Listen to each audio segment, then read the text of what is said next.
দাও। বাংলাদেশে হিন্দু নির্যাতন থেকে চুপ কেন মমতা সরকার? জবাব দাও। পশ্চিমবঙ্গে দিকে দিকে জিহাদি আগ্রাসন হচ্ছে কেন? পশ্চিমবঙ্গ সরকার জবাব দাও।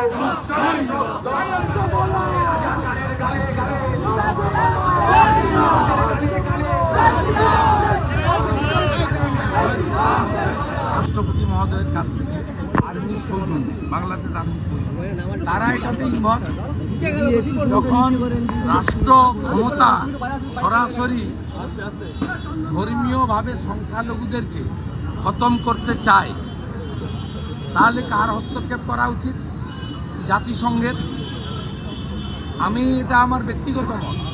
ভারত সরকার নিশ্চিতভাবে উদ্যোগ নিয়েছে, ব্যবস্থা নিয়েছে, এবং আমি মনে করি যে পৃথিবীর সবচেয়ে বৃহৎ সামাজিক সংগঠন আরএসএসের পক্ষ থেকে, রাষ্ট্রীয় স্বয়ংসেবক সংঘের পক্ষ থেকে আজকে যে বিবৃতি সামনে এসেছে, এই বিবৃতির মধ্য দিয়ে আগামী দিনে ভারত সহ যে সমস্ত মানবিক দেশগুলি রয়েছে তাদের অবিলম্বে ইউএনের মধ্যস্থতায় পিস কিপিং ফোর্স ইমিডিয়েট যত তাড়াতাড়ি সম্ভব পাঠানো উচিত।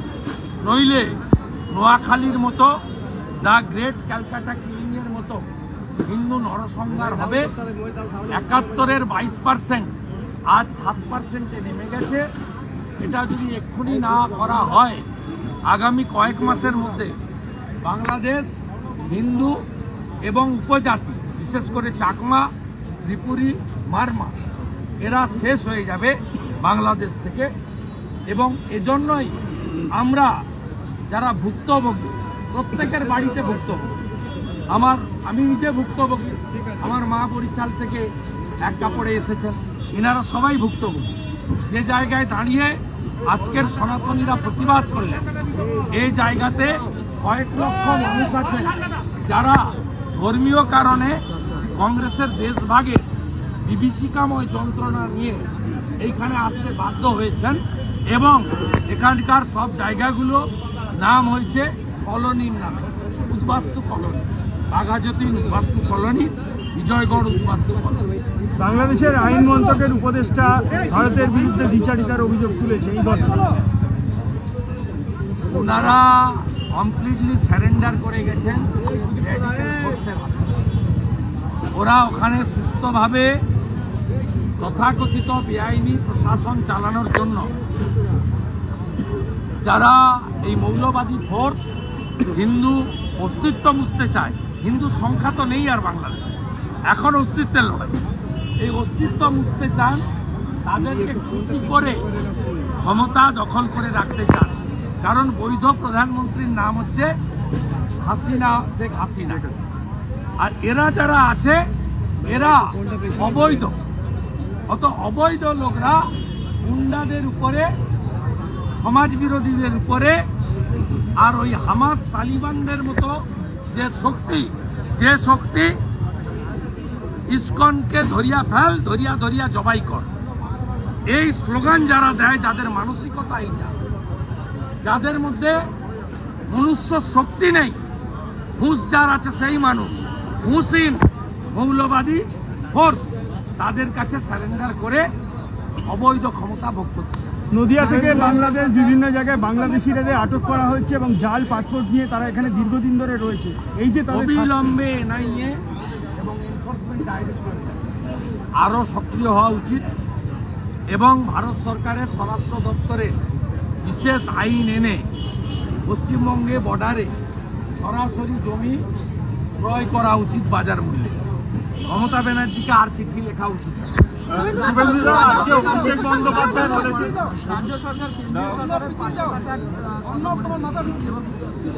রাজ্য সরকার মানে তৃণমূল কংগ্রেস, তারা যখন বাংলাদেশে তথাকথিত ছাত্র জনতার নামে ঢাকাতে অবরোধ হয়েছিল, আমরা গুলি চালানোকে সমর্থন করি, তখন বাংলাদেশে হাসিনা ওয়াজেদের প্রশাসন গুলি চালিয়েছিল। সেই সময় মমতা ব্যানার্জি প্রকাশ্যে বলেছিলেন, তখন তার পররাষ্ট্র নীতির কথা, তিনি একটা রাজ্যের মুখ্যমন্ত্রী, বৈদেশিক বিষয়ে কথা বলার অধিকার তার নেই, সে জ্ঞান সেদিন তার ছিল না। সেদিন তিনি বলেছিলেন যে যারা বাংলাদেশের সরকারের দ্বারা আক্রান্ত হচ্ছে তারা এখানে এলে আমি শেল্টার দেব।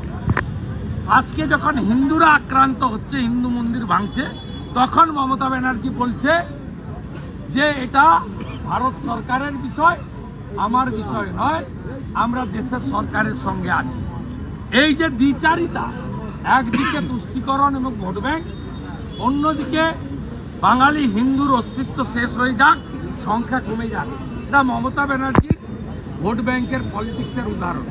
অন্যদিকে তার ক্ষমতা আছে, উনার মন্ত্রী সিদ্দিকুল্লাহ চৌধুরী গত পরশুদিন জামায়াত উলেমা হিন্দের সভায় তিনি নেমে সাংবাদিকদের বলেছেন যে বাবরি মসজিদ ধ্বংসের সময় বা ভাঙার সময় নরেন্দ্র মোদীজি নাকি বলেছিলেন, আমি তো শুনিনি কখনো বলেছেন বলে, যে এটা আমাদের দেশের আভ্যন্তরীণ বিষয়।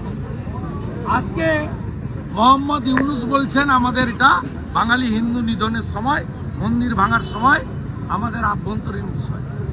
সরাসরি রাজ্যের একজন মন্ত্রী বাংলাদেশের মোহাম্মদ ইউনুস সরকারকে সমর্থন করছে হিন্দু এবং মন্দির ভাঙার জন্য, সরাসরি অন রেকর্ড, আমার কথা নয়, সিদ্দিকুল্লাহ সাহেবের কথা।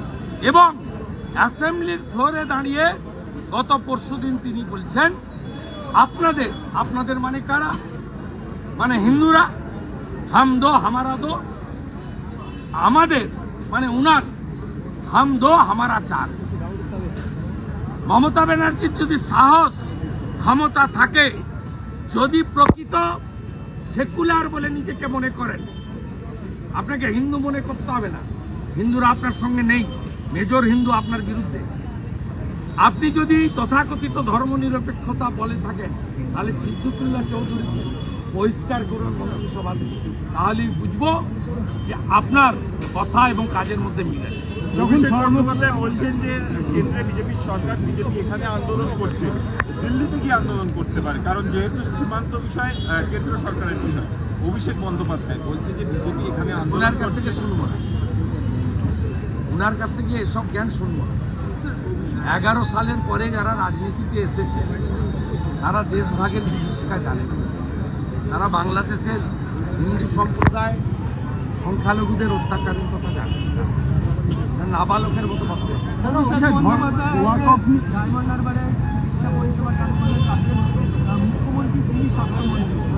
তিনি সরাসরি স্বাস্থ্যমন্ত্রীকে চ্যালেঞ্জ করেছেন।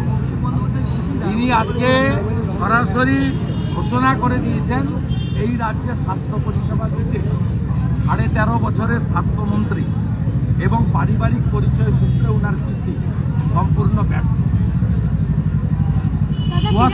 ওনার পরিবারের লোকই বলে দিয়েছে, ওনার পার্টির সাংসদ, যে স্বাস্থ্যমন্ত্রী ফেল ফেল ফেল।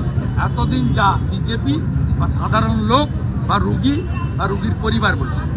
সর্বত্র নিরাপত্তা, হিন্দুদের নিরাপত্তা নিয়ে প্রশ্ন, তখন ধর্মতলায় ওয়াকফ বিলের বিরোধিতা করছে তৃণমূল, সমাবেশ করেছে আজকে।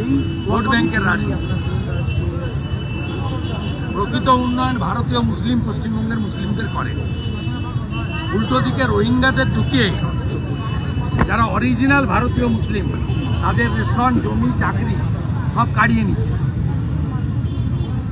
না হয়েছে শিক্ষার ব্যবস্থা, না হয়েছে শিক্ষিতদের কর্মসংস্থান, না হয়েছে তাদের চিকিৎসার ব্যবস্থা। যে 55 লক্ষ পরিযায়ী শ্রমিক অন্য রাজ্যে গিয়ে কাজ করেন, তার 60% মুসলিম।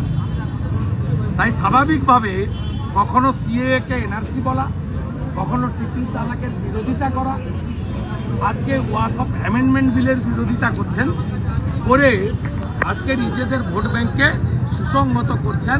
বিশেষ করে মালদা এবং মুর্শিদাবাদে, উত্তর দিনাজপুরে মুসলিমদের ভোটের একটা অংশ এবারের ভোটে বাম কংগ্রেস জোটকে ভোট দিয়েছে। সেই জন্য মালদা দক্ষিণে ঈশা খান চৌধুরী জিতেছেন, সেই জন্য মোহাম্মদ সেলিম 4,80,000 ভোট পেয়েছেন, সেই জন্য প্রায় 3 লক্ষ ভোট পেয়েছেন ভিক্টর ইমরান। তাই ভেঙে যাওয়া ভোট রিপেয়ারিং করার জন্য যেমন সিএএ-কে এনআরসি বলেছিলেন, ডিটেনশন ক্যাম্পের গল্প শুনিয়েছিলেন, ট্রিপল তালাকের বিরোধিতা করেছিলেন। নানা সময় এদের আমরা দেখেছি।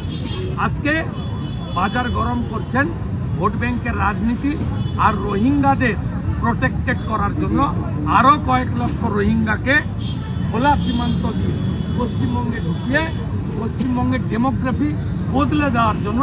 তাতে কেবলমাত্র ভারতীয় বাঙালি হিন্দুদের ক্ষতি হচ্ছে তা নয়, পশ্চিমবঙ্গের যারা আদি অনন্তকাল ধরে বংশ পরম্পরায় মুসলিম সমাজ রয়েছে তাদেরও ক্ষতি হচ্ছে।